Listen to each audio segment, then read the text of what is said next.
of IARI Dr. K.G. Kejwani Soil Conservation Award, PPIC FPI Award and several awards including NAAS Awards and Indian Society of Agronomy Awards. And he was instrumental in organizing several important seminars, symposiums, and he is the author of number of research publications, and he is a very important in the field of research as well as administration.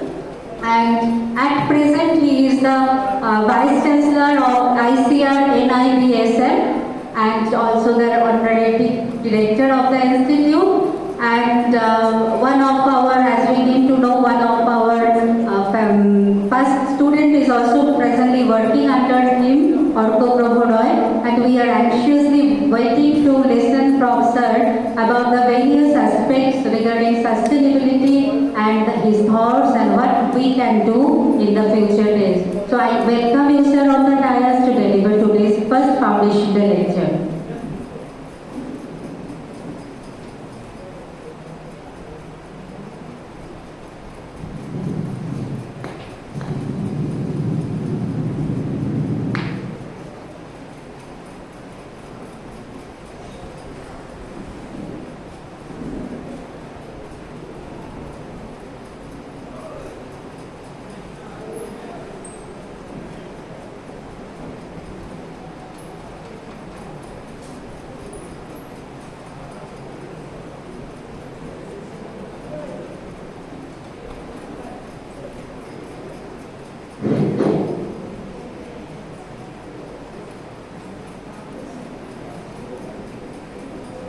Namaskar.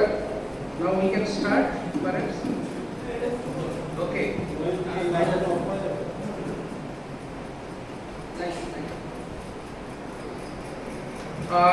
Again, the respected all my teacher present here, all the faculties and staff and students and ladies and gentlemen. I have chosen this topic just looking into the requirement of the particular student, of UG student, who will be preparing for their competition. So I think you can get many data or information from my presentation. Now, as I mentioned, that sustainability is a concern now. Now, when we talk of sustainability, and in my presentation, there will be four aspects I will cover.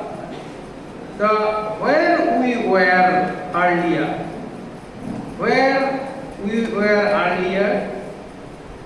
what is the present, what is the consequences of the Green Revolution, post-Green Revolution, and where we are now, and what is to be done.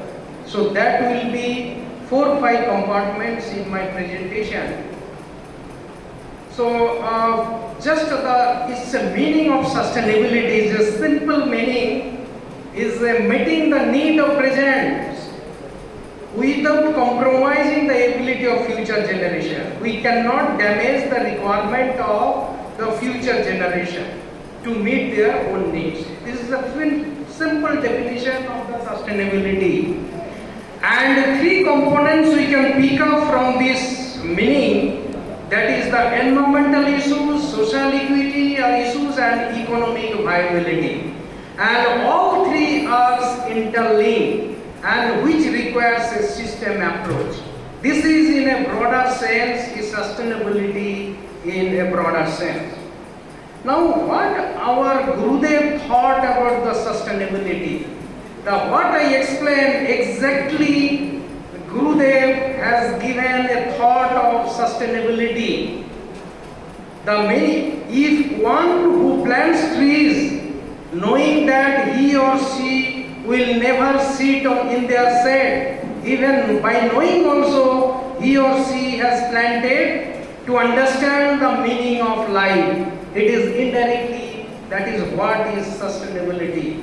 That is, he has planted or she has planted for the present requirement or also future requirement, knowing that he cannot sit on the table. So So for the requirement, knowing, understand the requirement of the future generation and also present requirement, so he has planted. So this is exactly what Gurudev Rabindranath has given us thought of the sustainability in a clear-cut meaning. Now, why the basic question arises before all of us? Why we too much bother for sustainability now? Why not earlier we have given a thought? Why?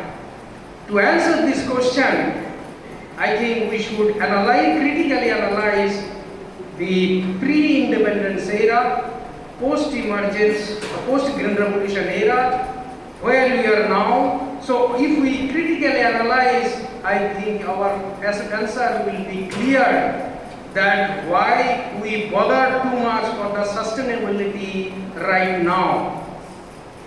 If we analyze the pre-independence era, we have come across the Bengal famine, a shame on humanity. We know that more than 3 million people died and the country had no money to purchase the food. That time our requirement was 10 million ton and we had taken a loan from US to purchase the PL 480. Then Malthus theory was there, India cannot survive with the present level of food availability. So Prime Minister declared that one day fast for each week is a must. So that was the kind of situation we have come across. Then there is a hope, the term as the Green Revolution, where we have increased 27.8% of the food production. If we understand, we know that all teacher know that there are 5 driving forces for Green Revolution. That is, and their approach is input based or commodity based, not at all a system based. Now, these are the 5 input based or commodity based: more irrigation, more fertilizer, better seed, partnership and political. That time, I think the first slide I mentioned that political will was very strong during that time because Prime Minister was very much concerned about the food security during that time.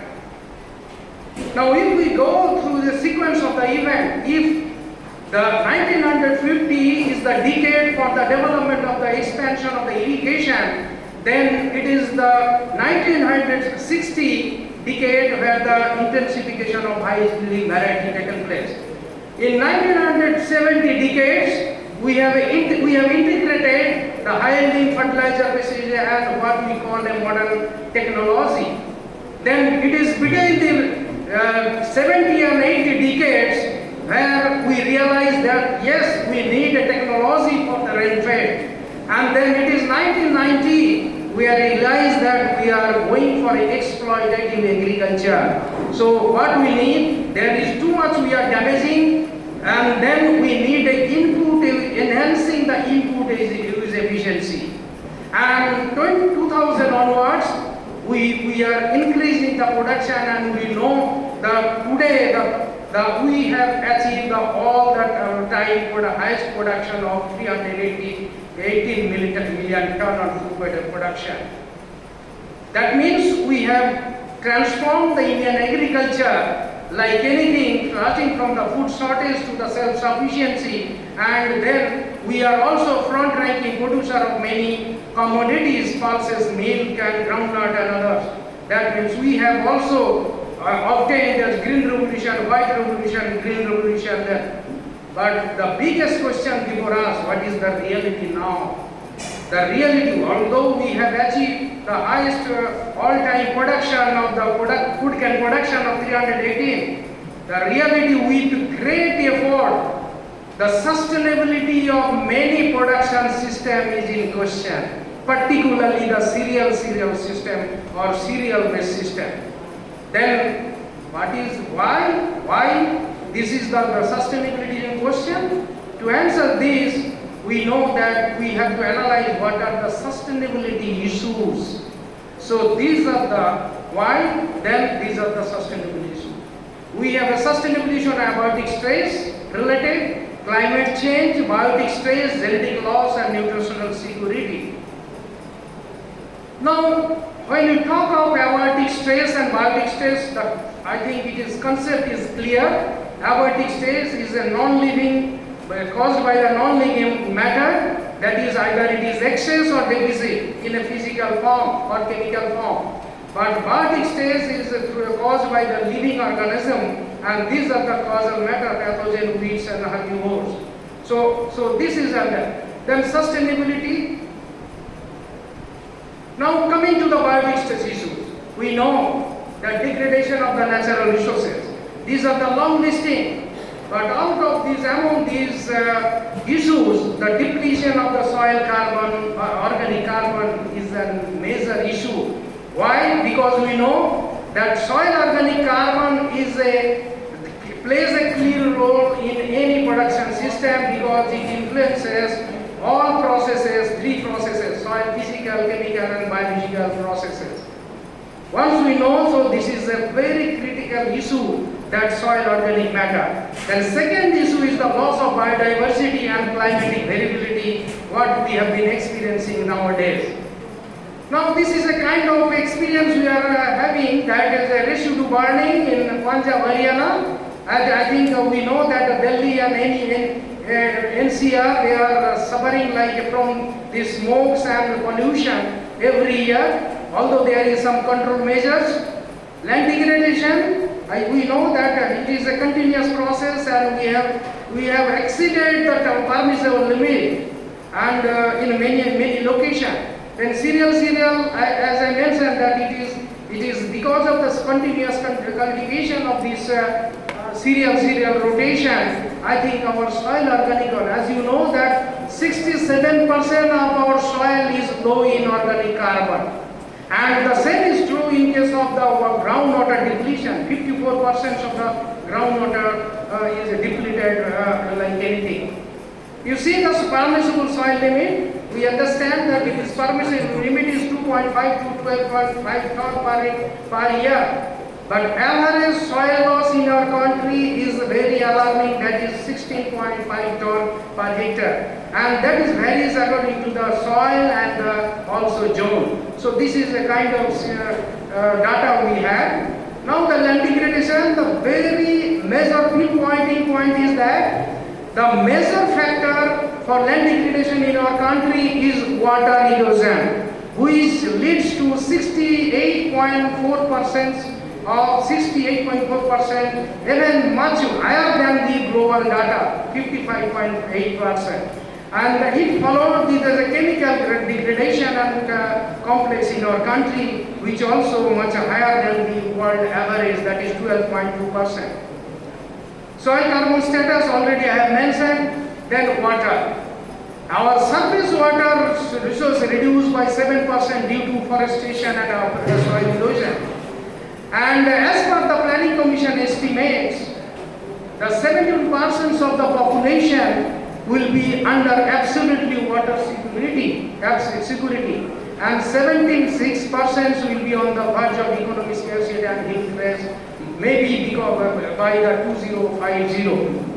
In Punjab, the situation is very pathetic and alarming. You see that out of 137 blocks, 103 blocks are overexploited for water use. That is, their groundwater usage is more than the water recharge. So, water security is now a real threat for Indian food security. Why? Because you see the graph, this bar, there is a gap between demand and supply, almost 50% we are going to have by 2030. It's a huge gap. So this is our concern. Now if you see this per capita availability of the water, that is in meter cube per year, it is decreasing like anything. At present we have 1486, and which is much below than the many of the developing countries and other countries. You can see that in the below graph. And except Pakistan, that Pakistan is in, our India country is in a very vulnerable position. And there will be water scarcity, water threat maybe in the coming 20 years in our country. So that's why that water scarcity is not only global threat, it is a threat for the Indian food security also. Now, when you talk of the water problem, it leads to the drought. We know three aspects: droughts, floods, and the groundwater depletion. And you know the statistics: 600 million people is under extreme water stress because of drought as of today. Similarly, 37.7 million Indians are suffering for poor quality water due to health risks, various kind of health risks. Now, third aspect, there is a prediction that if this type of mismanagement of water is there, then along with the per capita availability, our GDP, 6% reduction of GDP contribution by this will be also reduced by 2030. The reason is very simple, because we have a very low water use efficiency, that is less than 13%, and we are in fault. Water guzzling crops we are putting or cultivating is water deficit area. That is our mismanagement, misplanning. So this is some of the reason that why we are facing water problem. Yes, water, now we have talked about the food security. Now water crisis is also a health crisis. You see the data. Now 297 children under the age of 5 is suffering due to water sanitation and also safe water. And 1 million people die each year in our country from water sanitation and hygienic related diseases. So this is another story, that the heavy metal contamination. Lead, cadmium, nickel are in high concentration in sewage sludge and effluent industry, effluent condition product. Then arsenic, I think we are the pioneer for having this heavy metal contamination in arsenic in our country. That Bengal, in 1980, Bengal, we are all eastern region, I think is a very alarming situation. Iron is another, although we know that iron concentration greater than 1 ppm is toxic, so it is also alarming in many of the eastern states and other states. And then nitrate, more than 45 million is coming in many of the states. So this is a kind of contamination of the heavy metal we have, and this leads to the health risk factor. See the arsenic poisoning, the sum of the picture, it is very pathetic. This pathetic is really alarming, and we have to do something. So now, we can say that earlier our notion was there, it was the oil crisis we imported from the Arabian country, and there now water is the real crisis before us, and in the years to come, maybe in 20 years, we have given a serious thought for water scarcity. Now coming to the climate change, even 2 decades back, we thought it is a slogan, climate is a slogan, now it is a reality. We have been experiencing the unusual rain, we have been experiencing the high temperature during Rabi season in almost all the states. We have been experiencing flood in Rajasthan, this is unusual. So this is the climate change effect. We have been experiencing, we have just 3 years back, we had a outbreak of the locust, even 15 years back. We are not prepared for that. So that was maybe because of the climate change. So climate change affects all components of the food security, be it with the availability, access and absorption of the food, and ultimately economic impact. Now this is some of the effect happening in our country and also happened earlier. That 15 million hectare area in 2000, because of the drought, we lost, and 10% food get lost. In 2013, the rice cultivation area was reduced due to delayed monsoon. And then terminal heat in IGP area, that is left due to late on wheat. Then cold effect, so these are some of the consequences already we have come back to us. Then heavy rain, so these are some of the data I have collected. And you know that ultimately, so this is shortening of crop growth because due to continuous high temperature. This is our concern. In many of the during Rabi season and other high temperature, all of a sudden high temperature rise affects many of the crops. Now through modeling experiment in ICR and university, it has come up that which season or which crop is affecting most. Kharif season is affected and impacted because of the rainfall availability, because it is a rainfall crop. That Rabi crops is affected because of the terminal heat, many regions, central India and also IGB area. And then legumes, we have also a wrong notion that climate change is always bad. No, it has a positive impact also. You see the carbon dioxide, C3 plant requires more carbon dioxide. So if they receive more carbon dioxide, so it is a positive signal. So groundnut and soybean, they can be benefited because of more carbon dioxide emission. So that is a positive signal. Now this is a kind of situation we have been facing in different parts of corner of our country. You see, the soil loss is very alarming. 5.3 billion tons of loss annually is happening in our country, with a great loss of to the tune of 8 million ton of plant nutrients NPK. So this is a late because of our faulty use of the pesticide and fertilizer. It is a disaster in many of the lakes. Now we know that when you talk of the climate change, it has the three culprit of the greenhouse gas emission, the carbon dioxide. The main sources we know, the tillage, heavy tillage, continuous tillage, and then burning of crop residue. The methane is another one. That is, we know, we have also wrong notion that it is the rice field is the main culprit. No, it is the livestock, which emits 55% of the methane emission in our country. So rice field, ruminants, rice field, manure and residue burning are the component. And you know, for getting more methane, we need to have two prerequisites. One is the water submergence and another is the organic matter. If we have more organic carbon and water, it is favorable for methane emission. And that is what is going generally takes place in a rice field. You know that the methodology, evolution method, it is a method of carbon, that methane emission directly from the leaf of the rice plant. Directly, it is a method. And here the prerequisite is organic carbon, organic matter and water. So that's why transplanted rice leads to more methane emission directly by the evolution method from the rice roots. Nitrous oxide, we know that faulty fertilizer broadcasting application of the urea and nitrogenous fertilizer.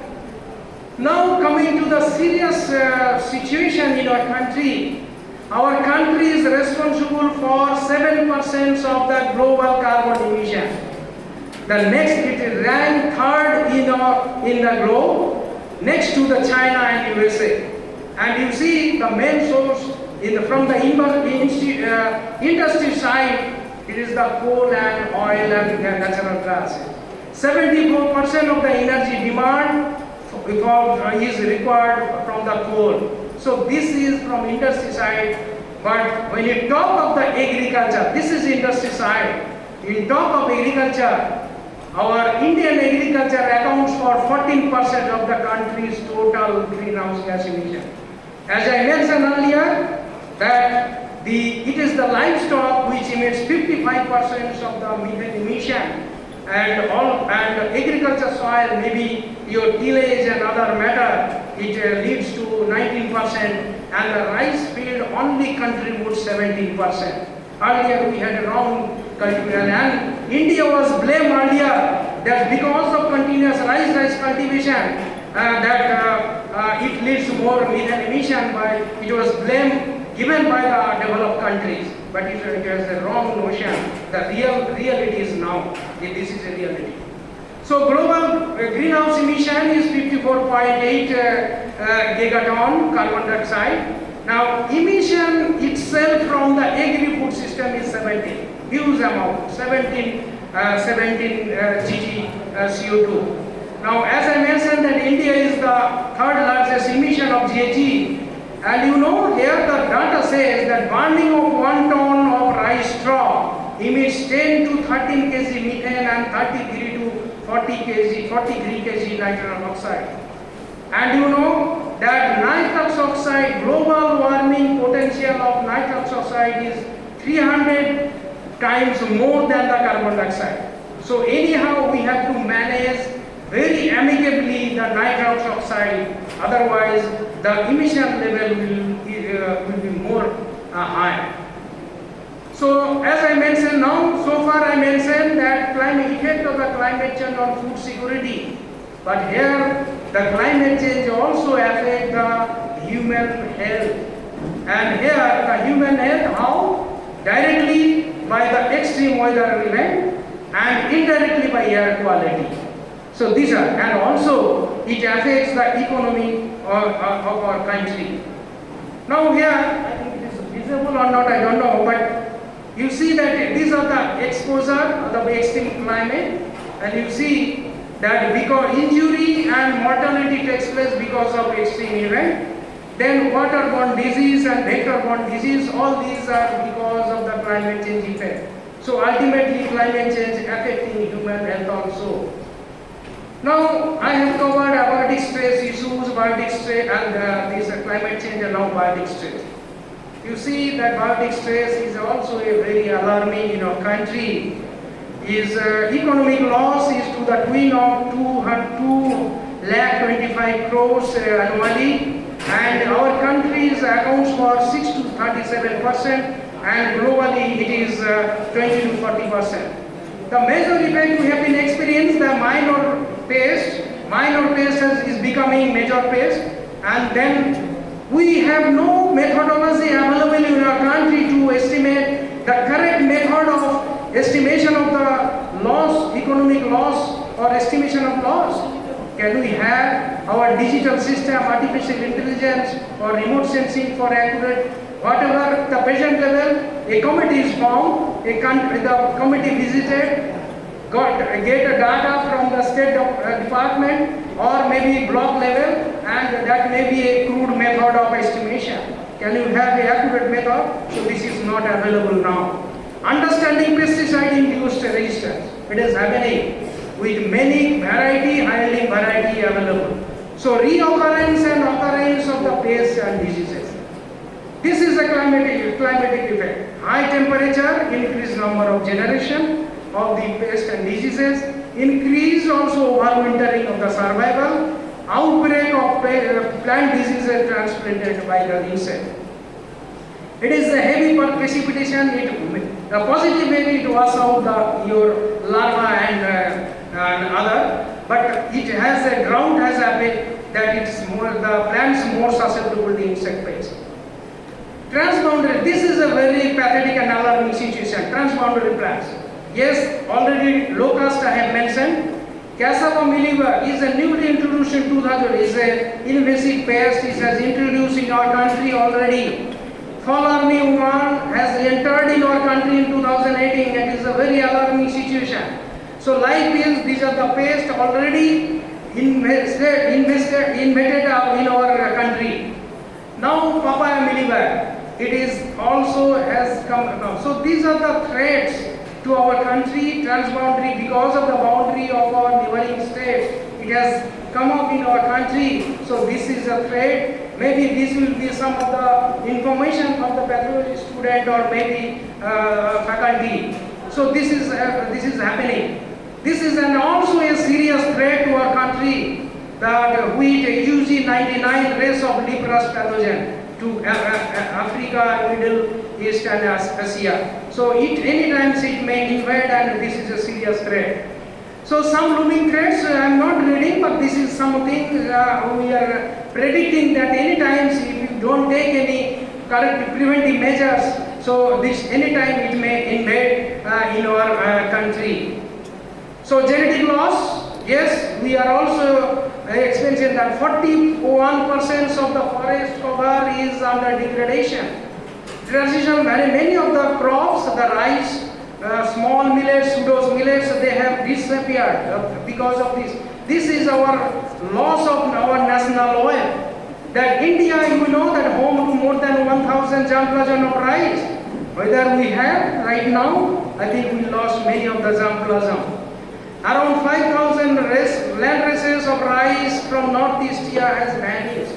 So this is a kind, you know, that our traditional crop is a better source of the resistance of many diseases and pests, and also address to the nutritional security because of the more mineral content, vitamin content. We are losing those landmarks.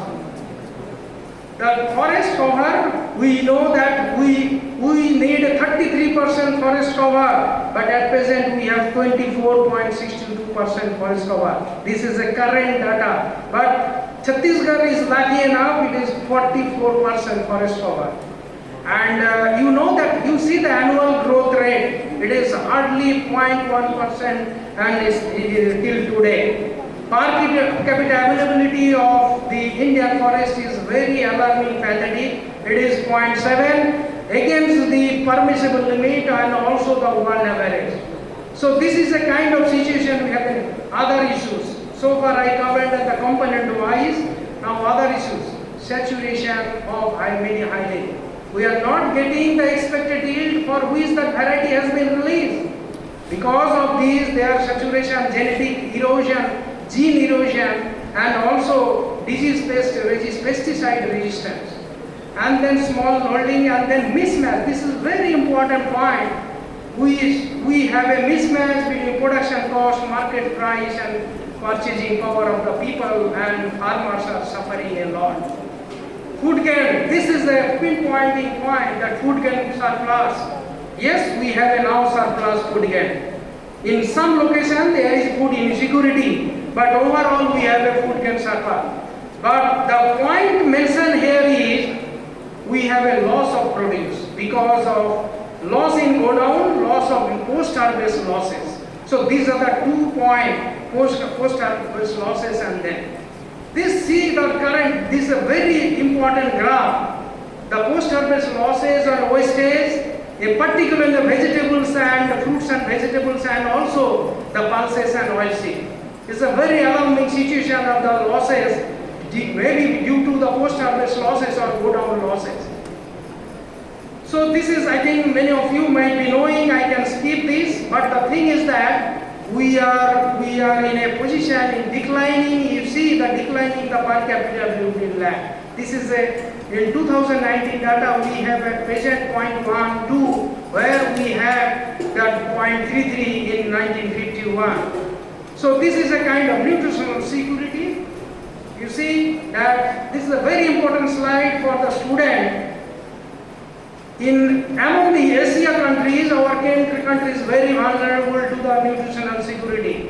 You see that more than 50% of the women and 60-80% of the children below 5 years are undernourished.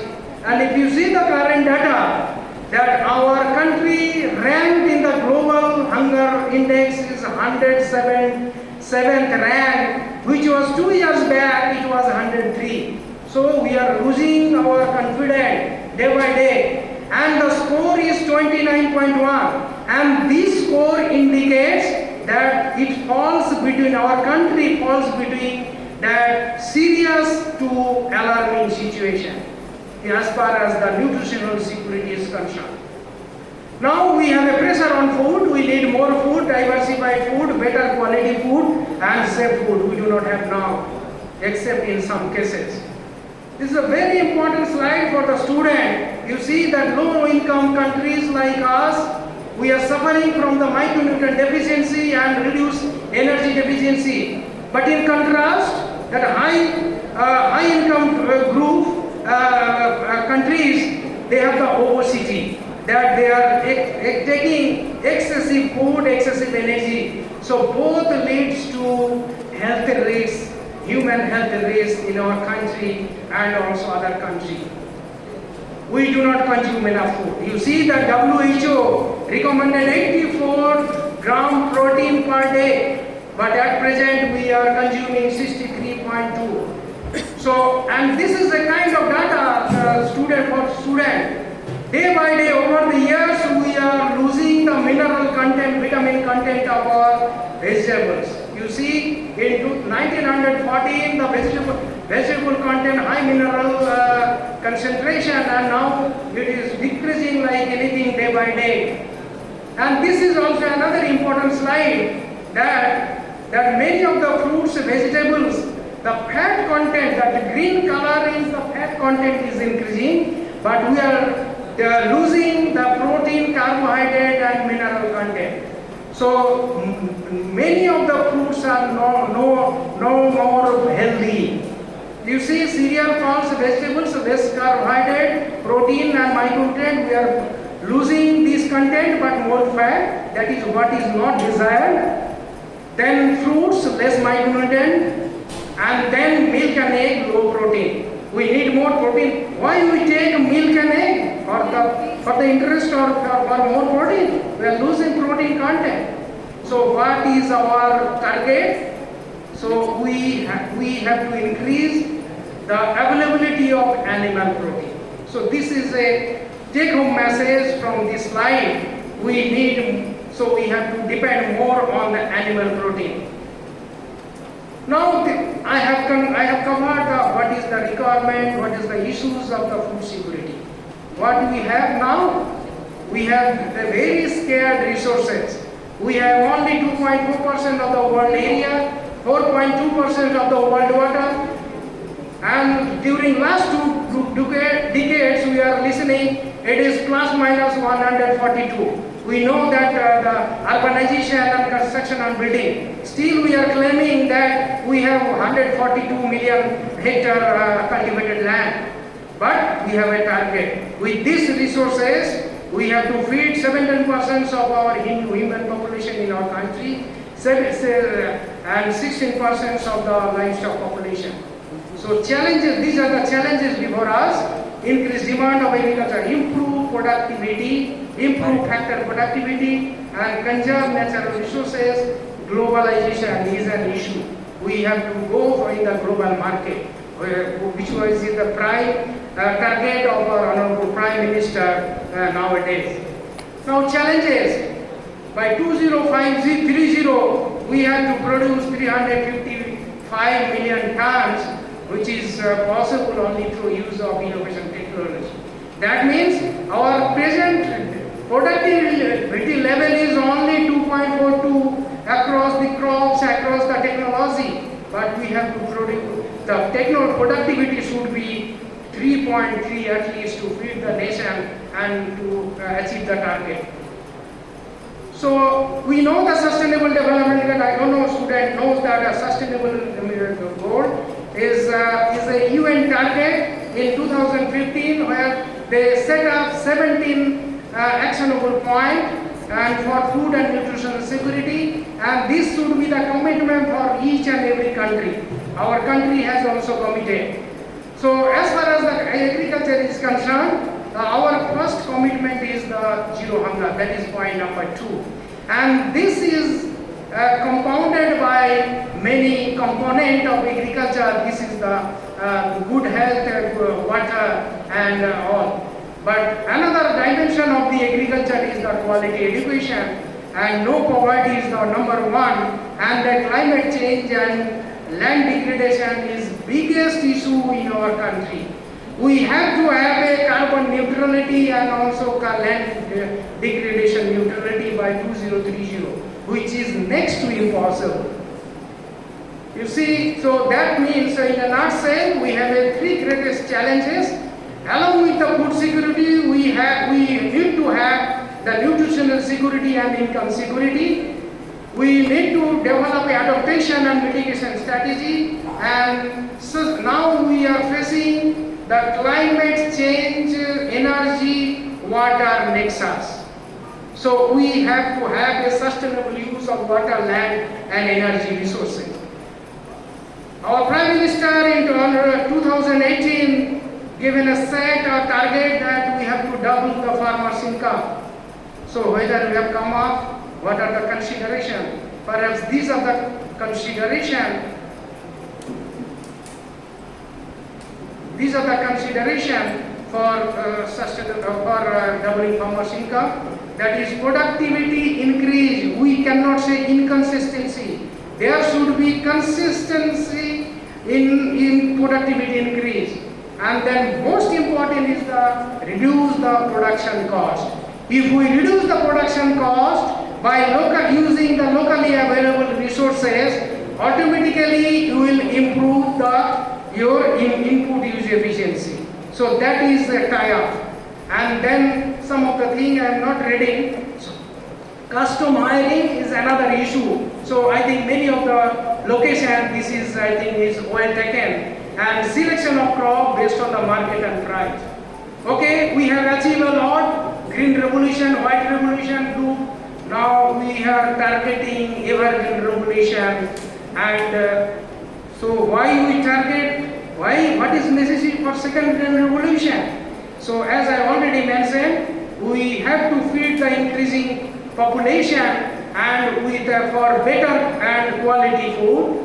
From the scarce resources, we have a declining natural resources, malnutrition, and that means we have to produce more from less for more. So what should be the prerequisite for green revolution before us? So these are the considerations: soil health, land-to-land program. Again, we have to go back in the originality, land-to-land program. Then rainwater and root water harvesting. So we are misusing water like anything.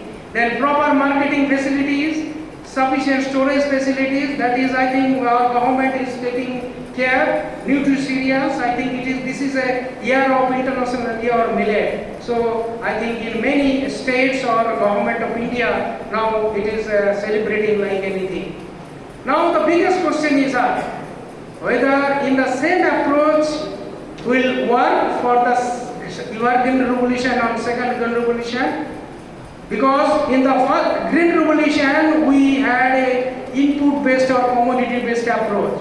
Here if we have a challenge, we have a food security, nutrient security and also income security. We cannot achieve our target unless we go for system approach, that is a farming system approach. So this will be our approach, integrating all aspects. We should go for a system approach. Okay, we have told many things about the negative impact or ill effect of the green revolution, but there is an opportunity. Yes, we have a genetic gain. We have come up with a genetic gain of maize and palm millet like anything. How many times we have achieved? This is a current data, very current data for wheat, rice and maize and wheat. This is our opportunity. Yes, we have a good number of the planned germplasm and also the breeds for livestock, poultry and dogs and also fish livestock. This is our opportunity. So our opportunity that our India is blessed with immense diversity, potential and human capital. Yes, Niti Aayog stand that our country come up with the 14th position in innovation index globally among 129 countries. This is a positive effect of our country, impact our country. So this is possible if all institutes come together. This is another opportunity. We have 113 ICAR institute, 75 SUs, 3 CUs and 3 colleges or central university. We have a pan-India approach, multidisciplinary approach, and also our government and state government are priority Skill India, attracting, retaining youth. In this institute, can you start the Skill India program, regular activity and lecture by the eminent scientists for the Skill India, attracting youth. So these are some of the priority. So if we have taken this consideration of the strength in our country and all ill effect and also our target, definitely we can achieve through our the multidisciplinary approach and pan-India approach.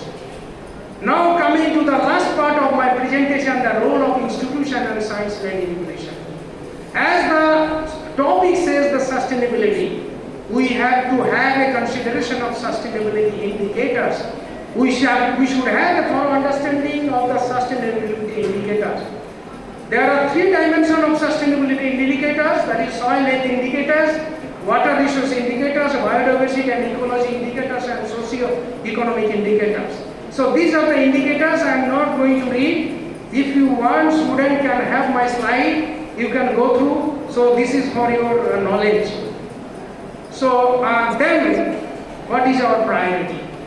In terms of the varietal aspect, we need to have the climate smart variety, multiple stress resistant variety, biofortified variety, and database.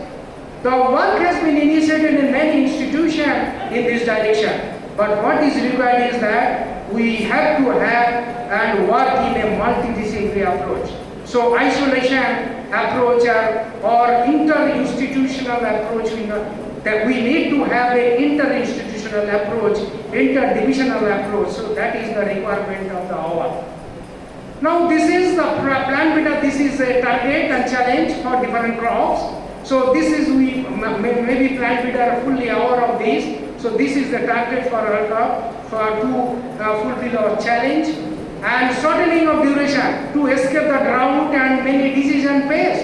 Can we have a variety with a short duration? We know that there is a negative effect, a relationship between the hardiness and productivity. But there are some variety available in pulses and also rice and palm millet. So without compromising the yield, you can escape the drought and disease pest in rains with this variety. Now, what should be the climate-ready variety? This is the present and future. Our future plant type should be the greater absorption of the sunlight, better root system, drought tolerance, photoinsensitive yielding. This is, I think, a target and a good information for the breeder, geneticists, biotechnologists, and also plant physiologists. We know this is available, 17 days tolerance on the sub-Saharan one. It is, I think, available in the Kata canal now. It is in the pipeline, seed chain. This is a very good contribution from the rice breeder. This is a contribution, another contribution by the wheat stress tolerance variety come up from the IARI. And then nutrition, we are talking about the nutrition food now, NutriFood. Now we need a diversity, that biofortified food. The work is going on and initiated in many aspects, and I think we need to be more proactive in this direction. So what is actually needed, be it with biofortified, be it with the climate change, be it with the nutritious cereals, we have to shift from now low carb diet, grain to millets and barley, buckwheat. Then conventional ghee to A2 ghee, desi ghee. Then sugar to jaggery. Avoid using sugar, use jaggery for better diabetic and other control of diabetics and these. Now the question before NRM and plant protection scientist, whether genetic gain we have this, whether improved genetics alone sufficient to attain sustainability. Again, the answer is no, because we have to go, we know the ill effect, we know the present situation, we have to go by resource conservation technology should go along with the genetic improvement. This is the take-home message for the student and others. Now we know that these are the all the resource conservation technology available at present, and there are many good adoption in many farmers' field. But another take-home message, even within the NRM technology, can we integrate not only conservation agriculture in isolation, not only crop diversification, not only precision farming. Can we go for integrated crop management, taking into consideration? We know that individual component contributes. See that individual contributing in component 11% yield increase. That your farm mechanization of precision farming contributing 40%, 6% energy decrease. The micro irrigation decreasing your irrigation requirement 15%. But if we club together all LRM technology at one platform in one field, you can achieve enhance, or you can have a enhanced input efficiency and also a system productivity you can enhance. So climate change adaptation, quickly I go through. You see the very important take-home message for the student. Can we go for the 100% mitigation? Definitely answer is no in our country. Because can we stop rice cultivation in our country? No. Can we stop irrigation and fertilizer application in our rice field? Absolutely no, because our target is food security. So we have to have a better adoption technology. This is a very good slide for all of you. You see, in 2055 up to 2050, we should adopt more adaptation rather than mitigation, because we cannot avoid using the input, what I mentioned, that is, we have to have a more food for the population.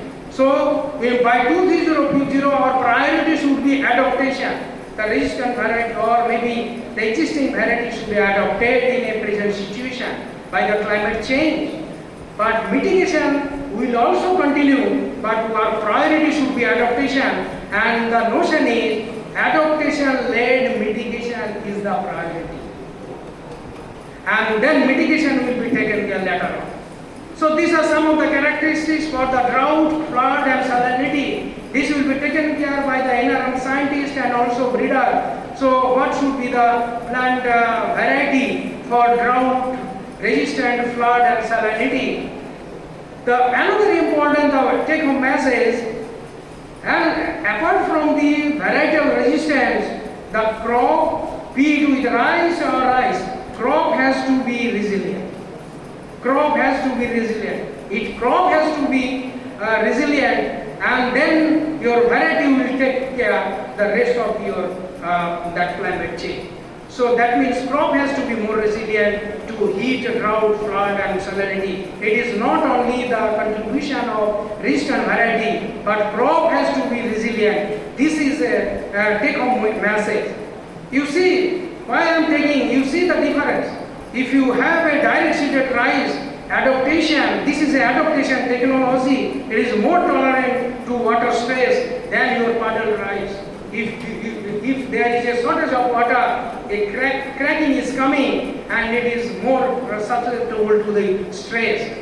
And methane emission, you know that puddle rice leads to more methane emission, but direct seeded rice, SRI method, I think you are aware in your classes, you are taught for this direct seeded rice, this leads to less emission. This is the technology, a single most technology, it creates a havoc. You see that between 60 to 70 days in the transplanted rice, if you go for one mid-season drainage, your 50% methane emission will be reduced. One single intervention, 50%. We are not doing. We are continuously maintaining the water level in the plant transplanted rice. So between 60 to 70 days, if we have a mid-term drainage for 4-5 days, that matters for methane emission.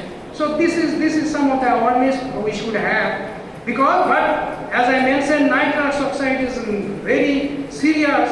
So we have to take care when you are making an aerobic situation, because your nitrous oxide emission will be more.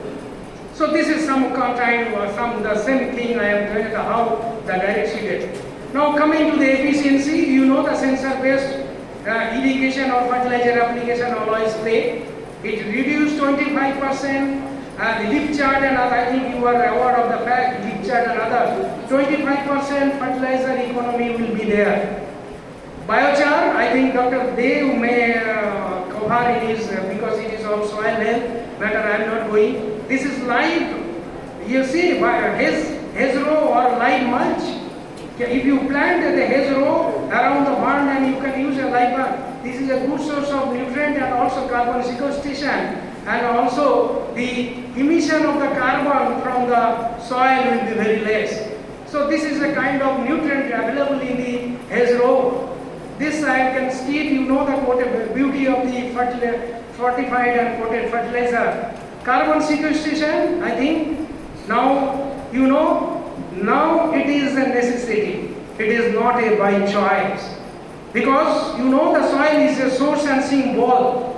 And if you don't put the desired level of the nutrients or matter, organic matter, we cannot sustain the productivity and we cannot take the advantage of the carbon sequestration. So the best management practices will take care carbon sequestration. If we follow all these best management practices, automatically it will take care of your carbon sequestration. When you talk of the carbon management, the two component. One is either you increase the input or decrease the loss. There are two components. How will you increase the input? By increase the biomass. Higher the biomass, higher the carbon sequestration. Because higher the biomass, more photosynthesis will be there, and your carbon will be, if you incorporate the residue in the soil, your incorporation carbon will be more. So the philosophy is that higher the carbon, higher will be the higher the biomass, higher will be your carbon sequestration. And then conservation agriculture is another one. And I think decrease the loss, you know, the zero delays, carbon conservation delays is one of the best example for decrease the losses.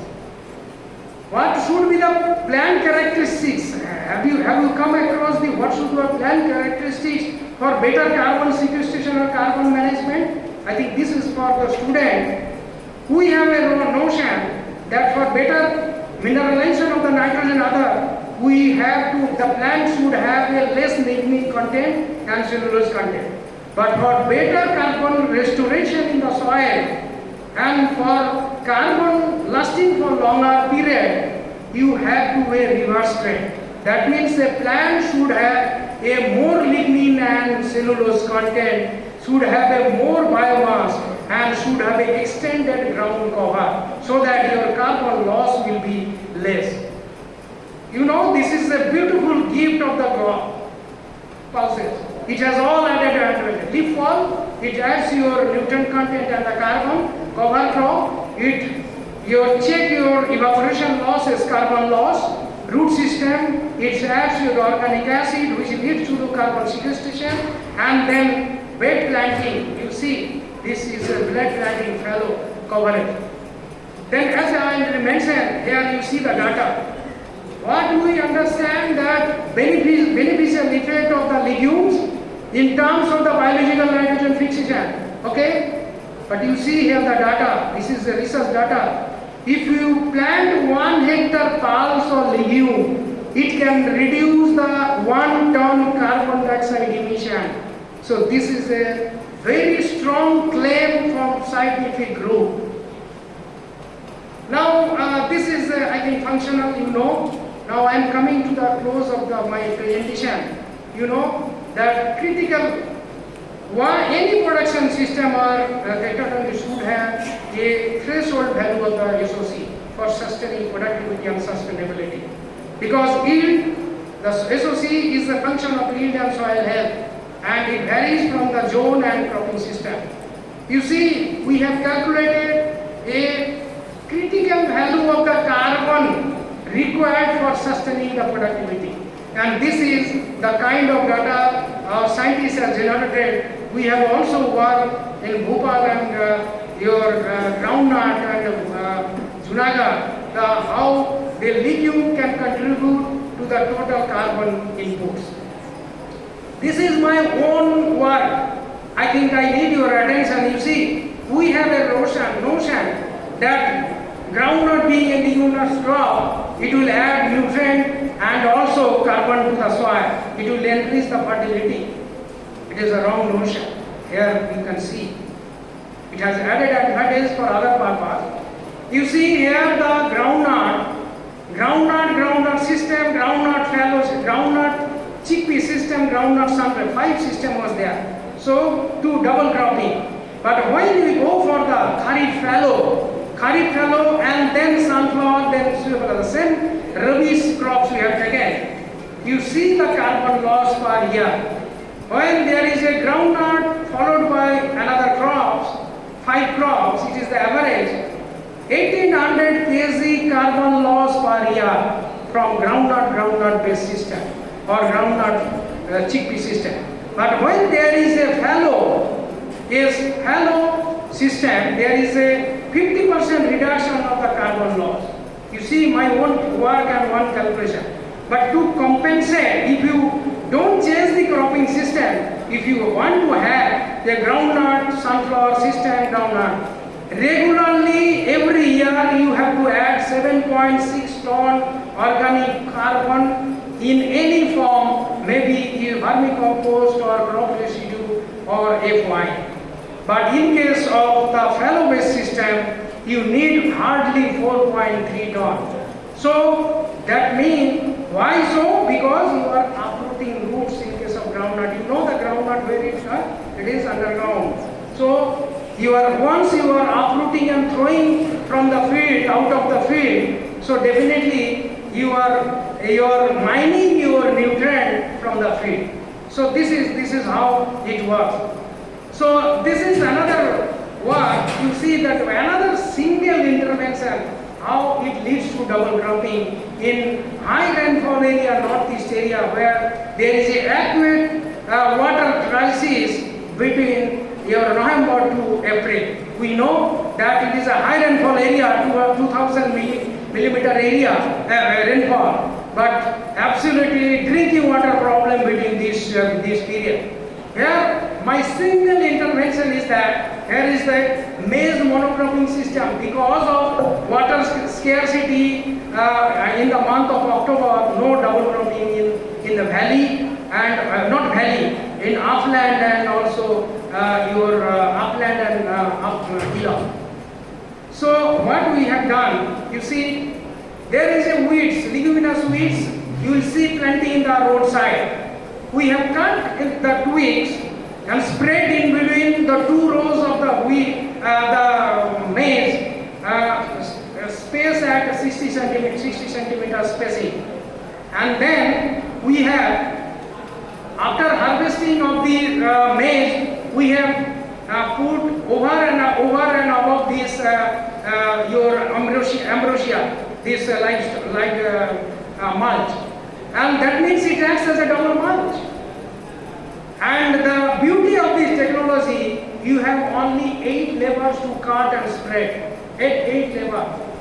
But you see the beauty. In case of control, that is a traditional system, hardly you are getting the mustard yield of 192 kg. But in case of maize stalk or double cropping, that you are getting around 10 quintal the mustard because of single intervention of double mulching, where hardly we invest only 8 to 10 labor charges. So this leads to security, that is a double cropping in a high rainfall area. So what else you want, farmers want? So they needs only your education and awareness through the extension services. This is the same technology on the rice fallow. You know there's growing field in our Bengal also, that after rice, because of the water scarcity, that is a grazing field only. So can you have a pulses, this pulses and linseed, it is a candidate crop, only simple, only if a farmer sacrifice 10%, 20% of the residue, we can have a double cropping through a manipulation of the soil moisture. Only through a small manipulation of the soil moisture, just like the previous technology, this is in the same of kind. Now water, I know that your sensor-based irrigation, drip irrigation, it is perfectly alright. Now the technology of nanotechnology and also use of microbes for better water quality. We know that, as I mentioned, the quality is deteriorating. Water footprints energy, as I now mentioned. Artificial research, this is another dimension we should take care. I think I don't know whether any engineer is here or not. But this is another take-home message. I think you are not aware of the fact. you have not taken into consideration this can also happen. Pulse can be used as the ecological footprint crops. You know the footprint, lower the footprint, you will increase the efficiency. Okay? If it is the case, for preparing 1 kg protein, so from the lentil, you need 1250 kg water. But 1 kg preparation, 1 kg protein from the mutton, you need 5500 water. So this is a calculation we made, and that means we need more water, 20 to 30% water we need by 2030. But that means 20-30% demand we can reduce by growing the pulses, vegetables. That means we can have a low water footprint if we take care of these pulses. So biotic stress management, I am not going to details. Forwarding, forecasting already I have mentioned. Nanotechnology is another technology. Nanoparticles, through nanoparticles we can develop resistance, not only by the resistant variety, but also nanoparticles formulation can be used to impart resistance to the disease space. Biosecurity vaccine. In fact, let me give a message that in our country, so far there is no policy document on biotic stress management. So biosecurity, be it with your pesticide bill, be it with your biosecurity, biosafety, I think we, being a national institute, we have started preparing and brainstorming on the policy document, and definitely within a year we will submit to the government of India these policy documents for biotic stress management. Now another thing, conservation agriculture. We know all aspects of the biotic stress we have taken care in our conservation agriculture, because FAO claimed that this is an alternative production system in all over the world, and in our country also we proved. But nobody has explored the pest and disease dynamics on the conservation agriculture. Being a national institute, we have initiated this pest disease dynamics in 3 aspects. One is the conservation agriculture, another is the protected cultivation, and the third is the organic farming. So hopefully within 4-5 years that institute will come up with the pest dynamics disease and management aspect. Now this is another notion for the faculty and all of you. So far NRM scientists, plant protection scientists, we are working in the biotic stress in isolation. The biotic stress, plant protection, they are working in biotic stress. It is all in isolation. Now, in a field, in a complex system, have you observed that a biotic stress, abiotic stress comes together simultaneously in the field? Water stress induced biotic stress, low nutrient content induced biotic stress, then salinity induced biotic stress, but we have not analyzed, we have not taken, we are working on isolation. Now the stage has come, we have a target of food security, nutritional security, income security. So we have to look at the new dimension, then how we will have an understanding of interactive effect of biotic and abiotic state. What are the physiological and also that molecular changes and biochemical changes takes place when abiotic stress induced biotic stress takes place. This is some of the figure you see here. We guess this is a discoloration because of heat stress. Maybe this is a abiotic stress. And when this, we don't know that whether this heat stress is inducing these diseases. So this needs a thorough understanding of at molecular level, physiological level, and also biochemical level. What are the changes takes place when a abiotic stress takes place? What are the takes place whether it is also inducing the biotic stress? So this is some of the example. There are plenty of examples that cold stress induced the disease, and then salinity induced phytophthora disease. And then you see the drought and this disease comes together in the chickpea. This is a common disease and drought. Then this is some of the example I am showing. So we cannot work in isolation. Now coming to the last stage, I think 3-4 slides, technological innovation. Post-harvest management, I have shown the loss level. Now this will lead to 14% contribution to the GDP post-harvest itself. So we have to take care. We know that engineering and also biotechnology, they have come up with many innovation. We should take care. Now waste management. In many municipal area, you see, in our country 62 million ton municipal waste are there. And hardly 30% are being recycled as on today.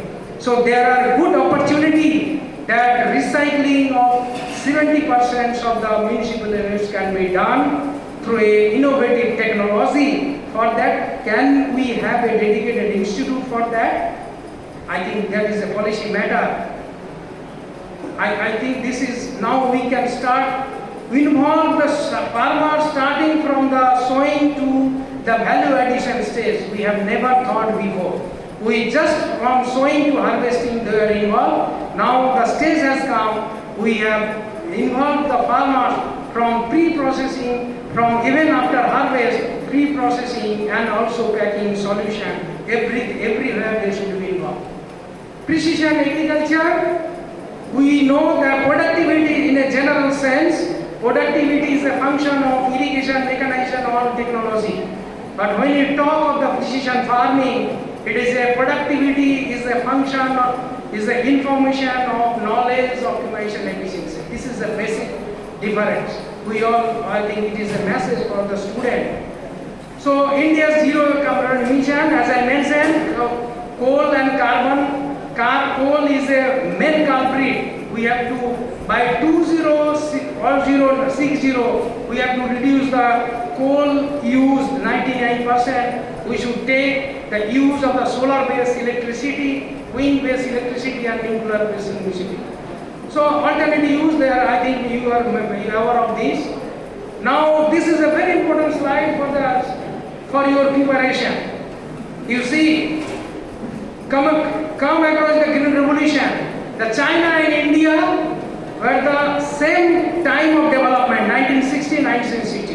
India was in very comfortable position, 156 million hectare land, irrigation cover was more, gross property of more. But if you see that value of agriculture output is 3 times more in China than our country. This is a very good data, and you see the contribution of the agriculture and all this in a billion. You see the curve. With the advancement of time, it is a very alarming situation and very. So this gives our target where you are and what should or paradigm shift is required. So the reason here is the reason. Our country invests less in agriculture and R&D than the China. You see that continuously they are investing more than our country. So this is a hitting point. So crop growth and here you know all these things. I am not going to details. Now way forward. So looking into that slide of China versus India, what paradigm shift we need? We need now, we have to shift from growth to efficiency. Earlier we target 5% growth, 4%. No, we need to have a target for efficiency. Maybe it with increased efficiency, energy efficiency, all efficiency. Then process and convenient food for nutritional security and input intensive to knowledge intensive and climate change and all that. So this is something we have to see. Marketing, I can skip all these. Water, I have already mentioned that roof water and rainwater is the priority. So what should be, I think, 1 or 2 slides. So the nutshell, this is a summary of what I mentioned. Use of ICT in knowledge dimension, crop specific zone wise region technology, reaching the unreached and doubling the farmers' income. So investment should be more, as I mentioned, as compared to the China. So this is something message. The conclusion, we can say that looking into the and target and everything, we have to have a system approach. We have to have the increased use efficiency, because our target is not only food. We have a 5 target. We have a food, we have a nutrition, we have a health, we have a environment, and also employment. This is a commitment of our country to the UN of Sustainable Development Goal, and also feed our nation. So what we need a science-led agriculture, and for that matter, as I mentioned, we have to integrate research, education, extension and training, and connect farmers beyond harvesting. And then our strength is holistic and integrated approach. So thank you very much for this. Have a questions. Thank you, sir, for your highly informed lecture. And beside your very busy schedule, you have taken the interest to make us informed about all the concerns, the problems, the way ahead. So before we request Shornali to introduce the next speaker, আমাদের মধ্যে সুশীলদা এসেছেন এবং নিরঞ্জনদা এসেছেন, ওনাদেরকে বলবো একটু সামনে চলে আসতে এবং